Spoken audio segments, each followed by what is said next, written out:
തൃശൂരിൽ വിൽവട്ടം കുടുംബാരോഗ്യ കേന്ദ്രത്തിന് നേരെ ആക്രമണം. ഫാർമസി മുറിയിലേക്ക് ദ്രാവകം വലിച്ചെറിഞ്ഞ ശേഷം തീയിട്ടു. തീയണയ്ക്കാൻ ശ്രമിക്കുന്നതിനിടെ ഒരു ജീവനക്കാരന് പരിക്കേൽക്കുകയും ചെയ്തു. സൂരജ് സജി വിവരങ്ങൾ നൽകും തൃശൂരിൽ നിന്നും. സൂരജ്, എന്താണ് ഈ രാത്രി അവിടെ സംഭവിച്ചത്? വിജയകുമാർ, ഞാനിപ്പോൾ നിൽക്കുന്ന ഈ വിൽവട്ടം കുടുംബാരോഗ്യ കേന്ദ്രത്തിലാണ്. 7 മണിയോടുകൂടി ആക്രമണം ഉണ്ടായിരിക്കുന്നത്. മുഖം മൂടി ധരിച്ച്, അത് മാസ്ക് ധരിച്ചെത്തിയ ഒരാൾ ഈ വിൽവട്ടം ആശുപത്രിയിൽ എത്തുകയും പിന്നീട് ഈ ഫാർമസി റൂമിലേക്കും ഓഫീസിലേക്കും ഈ പെട്രോൾ ഒഴിച്ച് തീയിട്ടു എന്നുള്ളതാണ് പറയുന്നത്. ഈ പെട്രോൾ ഒഴിച്ച് തീയിടുന്നതിനിടയിൽ ഈ പെട്രോൾ ശരീരത്തിലേക്ക് വീണാണ് ജീവനക്കാരന് പരിക്കേറ്റത്. ഈ ആശുപത്രിയിലെ UD ക്ലർക്കായിട്ടുള്ള അനൂപിനാണ് പരിക്കേറ്റത്. ഈ പാന്റിൽ തീ പിടിക്കുകയായിരുന്നു. പെട്രോൾ വീണ് പാന്റ് ആകെ തീ പിടിച്ചു. കാലിന് വലിയ രീതിയിൽ പൊള്ളലേറ്റിട്ടുണ്ട് എന്നുള്ളതാണ് ഇവിടെ ഉണ്ടായിരുന്ന ജീവനക്കാരടക്കം വ്യക്തമാക്കുന്നത്. കഴിഞ്ഞ 18-ാം തീയതി ഇവിടെ എത്തിയ ഒരു വ്യക്തി, പുരുഷനാണ്. അയാൾ ഈ മരുന്നിന് ക്വാളിറ്റി ഇല്ല, ഇവിടെ നിന്ന് കഴിച്ച മരുന്നിനെ തുടർന്ന് അലർജി ഉണ്ടായി എന്ന തരത്തിൽ ഈ ആശുപത്രി ജീവനക്കാരുമായി തർക്കിച്ചിരുന്നു. അവരോട് ഭീഷണിപ്പെടുത്തിയിരുന്നു. ആ സമയത്ത് ഈ ശരിപ്പെടുത്തുമെന്ന തരത്തിലെല്ലാം ഭീഷണിപ്പെടുത്തി ഒരാൾ ഇവിടെ നിന്ന് മടങ്ങുകയും ചെയ്തു. ജീവനക്കാരുടെ സംശയം അന്ന് ഈ ഭീഷണി മുഴക്കിയ ആൾ തന്നെയാണ് ഇന്ന് മുഖം മൂടി ധരിച്ചെത്തി ഇവിടെ ആക്രമണം നടത്തിയതെന്നുള്ളതാണ് പറയുന്നത്. എന്തായാലും ഈ പരിക്കേറ്റ പൊള്ളലേറ്റ ജീവനക്കാരനെ നിലവിൽ തൃശൂർ എലൈറ്റ് ആശുപത്രിയിലേക്ക് മാറ്റുകയും ചെയ്തിട്ടുണ്ട്.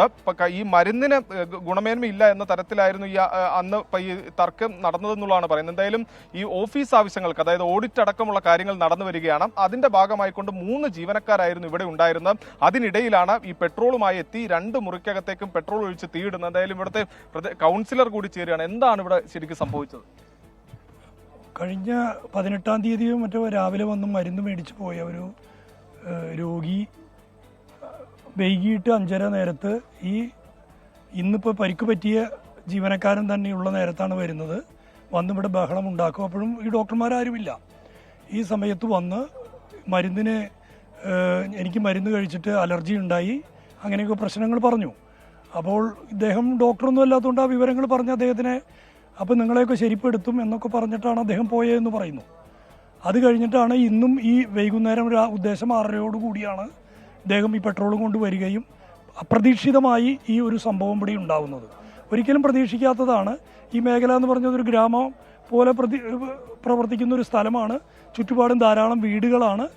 അപ്പോൾ അതുകൊണ്ട് തന്നെ ഇത്തരത്തിലൊരു കാര്യം നമ്മൾ പ്രതീക്ഷിക്കുന്നില്ല. പൊതുവേ ജനങ്ങളൊക്കെ ഇവിടെ ചുറ്റുപാടുള്ളവരൊക്കെ ഈ ആശുപത്രിയുമായി വളരെ അടുപ്പവും ബന്ധമുള്ളവരാണ്. ഈ പരിസരത്തുള്ളവരാരും പെട്ടെന്ന് പെട്രോൾ ഒഴിക്കുകയും ഇത് ഉണ്ടാവുകയും ചെയ്തത്. അതിൻ്റെ കൂടെ ഇവിടെ 108 ആംബുലൻസിൻ്റെ 2 ജീവനക്കാരുള്ളത് കൊണ്ടാണ് ഇത്. അല്ലെങ്കിൽ അത് വളരെ അപകടം. കാരണം ഇദ്ദേഹം പെട്ടെന്ന് ഷോക്കായി പോയി. കാരണം എന്താ ചെയ്യേണ്ടതെന്ന് പിടിയില്ലാതായപ്പോഴേക്കും അദ്ദേഹം ആ ഡ്രൈവർ വളരെ എക്സ്പെർട്ടായിരുന്നു. 108-ലെ